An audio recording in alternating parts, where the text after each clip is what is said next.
అరే ఏంది సార్ వాళ్ళకి వాళ్ళే పంచాయతీలు పెడతారు, వాళ్ళే సాల్వ్ చేసిపోతారు. గింత దానికి మనమేంది సార్ వచ్చుడు?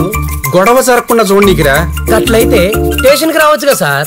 పంచెలు గట్టే పెద్ద మనుషులు ఊళ్ళలో ఉన్నంత కాలం పంచాయతీలన్నీ చెట్ల కాడనే జరుగుతాయి, స్టేషన్లకు రావు. గిట్లయితే పైసలు వచ్చే కేసు ఊడ్చినట్టే. అవును సార్, నాకు తెలవకడుగుతా, ఊళ్ళల్లో పైసలు ఉండవా లేకపోతే బయటికి తీరా? అరే ఈడ పైసలు భూములలో ఉంటాయిరా, జేబులలో కాదు.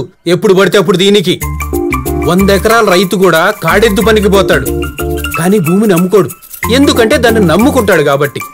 ప్రాణం మీదకి వస్తే తప్ప భూమిని అమ్మడు.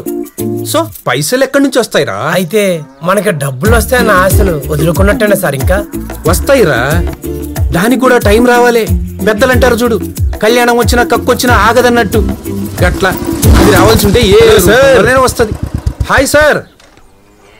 స్టేషన్కి వెళ్తే మీరు ఈడున్నారని చెప్పారు, ఈడికి వచ్చిన. ఎందుకు సార్? చెప్తే నేనే వచ్చేవాడిగా. ఎంలే సార్, మీ కాంట్రాక్ట్ పని అయిపోయింది, ఇంకా ఫైల్ ఇచ్చిపోదామని వచ్చిన.